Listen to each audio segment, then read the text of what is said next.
Hello and welcome to Baiju's Exam Prep IAS. Before we begin today's daily quiz, once again an important reminder to all of you that 30th of April will be the beginning of the Target Prelims 2021 crash course free of cost to everyone, which will be live on the YouTube channel of Baiju's IAS.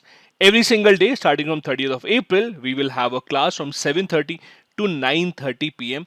where the entire course of the prelims examination will be discussed along with a special focus on covering current affairs of the past 1 year. Do subscribe to the YouTube channel of Baiju's IAS if you have not done till now. Now let's begin the quiz with question number 1. Consider the following statements with regards to the famous social reformer Sri Narayan Guru. Number 1. He gave the famous slogan one caste, one religion and one God for all. Second, in 1888 he built a temple dedicated to Lord Shiva at Aravipuram, which was against the caste based restrictions of the time. Third, Sri Narayan Guru became one of the greatest proponents and re-evaluators of Advait Vedanta, the principle of non-duality put forward by Adi Shankar. Which of these given statements is or are correct? The correct answer here is D. All the three given statements about the famous social reformer Sri Narayan Guru are absolutely correct. The reason why we are discussing this question is because Prime Minister Narendra Modi was present at the 90th anniversary of Shivgiri pilgrimage and the golden jubilee of Brahma Vidyalaya in New Delhi. During his visit, the Prime Minister recalled the famous Kerala reformer, that is Sri Narayan Guru, about whom the question has been made here. The Shivagiri Mutt at Varkala in Kerala was established by Sri Narayan Guru. The Prime Minister recalled that the Guru was a radical thinker and a practical reformer, and he used to create an environment in the society where the society itself would get in the direction of self improvement and right rational. He also said that Sri Narayan Guru gave the example of social adoption of the campaign of Beti Bachao, Beti Padhao, which has been adopted by the current government. Next, question number 2. Consider the following statements. Number 1. The drug Montelukast is an oral treatment given to prevent wheezing, difficult breathing, and chest tightness caused by asthma. Second, when it infects a human cell, the coronavirus releases a protein called NSP1, which is a key to its replication. Third, NSP1's mutation rate is much higher as compared to the other viral proteins. Which of these given statements is or are correct? Not an easy question to answer because it is based on a recent discovery that has been mentioned in the news. The correct answer over here is A.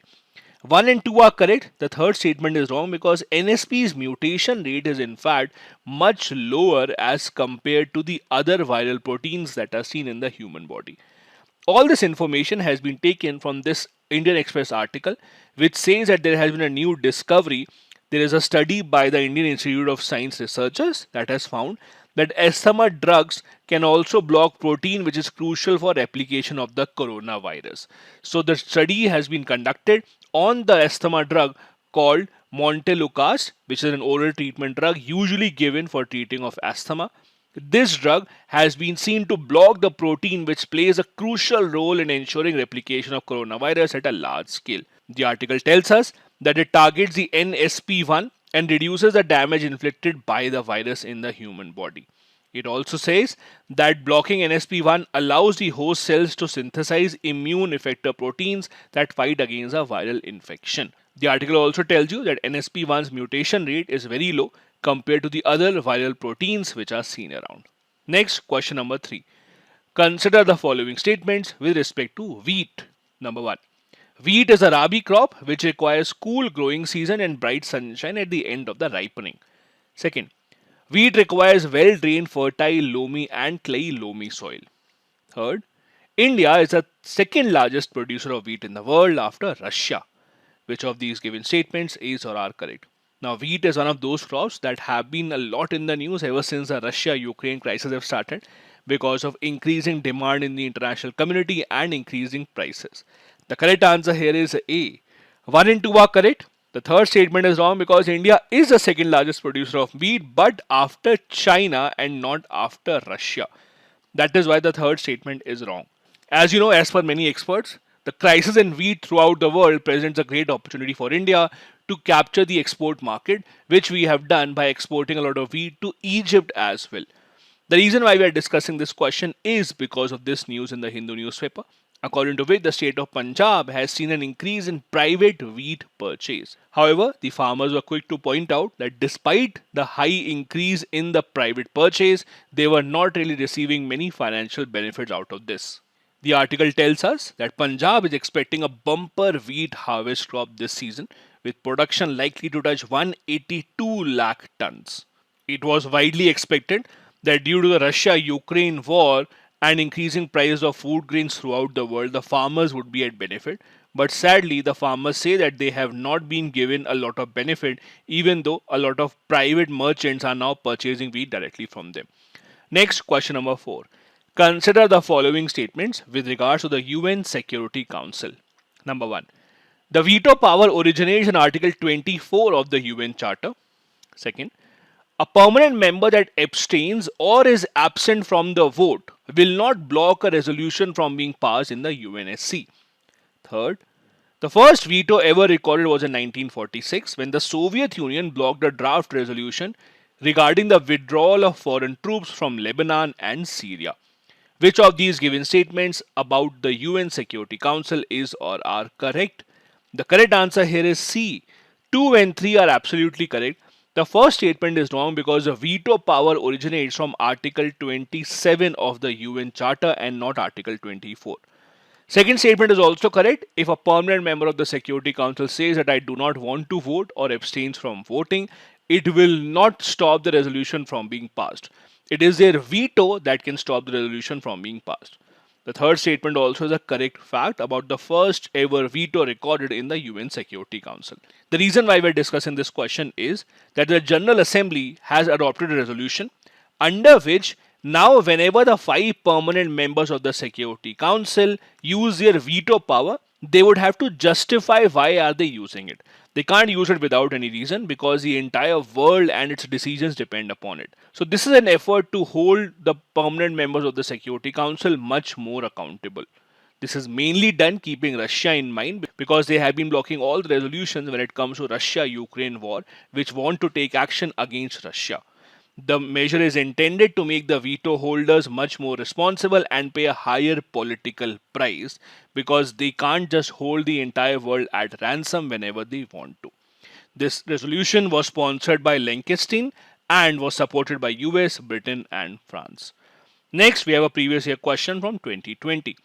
In the context of Indian history, the Rakhma Bai case of 1884 revolved around women's rights to gain education, age of consent, restitution of conjugal rights.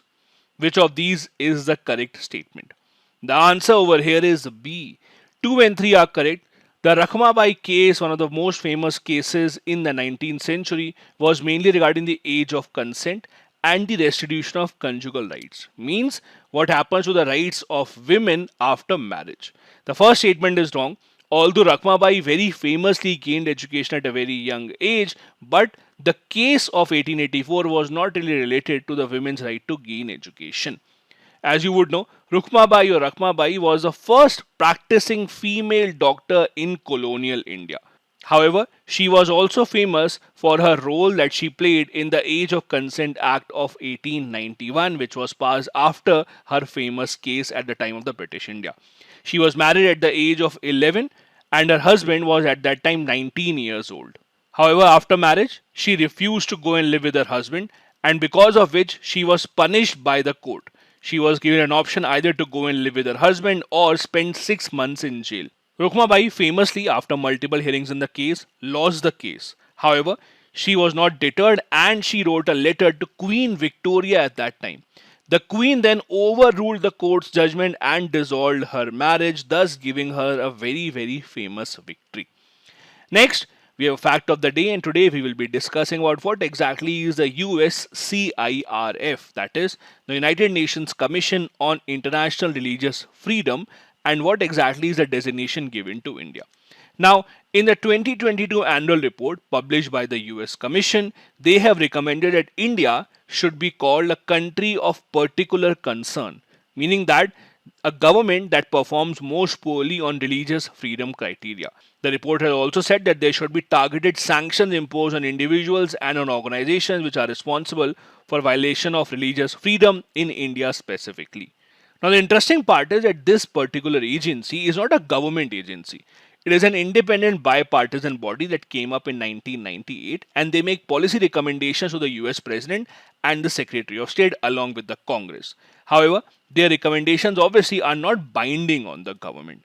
However, their reports, especially whenever they involve India, make to the headlines of the Indian newspapers every single year. Now, as per their recent report, along with India, there are many other countries also which have been recommended for country of particular concern designation. These include Pakistan, Burma, that is Myanmar, China, Eritrea, Iran, North Korea, Pakistan, Russia, even Saudi Arabia, Vietnam, Syria, Tajikistan, Afghanistan, etc. The report says that the reason behind this particular escalation is that the government of India has promoted animosity between different religions and it has negatively impacted the life of the minorities in India particularly. It also highlighted the use of UAPA, that is the Unlawful Activities Prevention Act, especially against those who belong to the minority community. Also, do understand this is not the first time that India has been put into this list. In fact, this is the third year in a row that India has received a recommendation to be called a country of particular concern by this commission. And again, India is not faced by this because this commission does not speak for the US government. This is it for today's daily quiz video. Thank you so much for watching.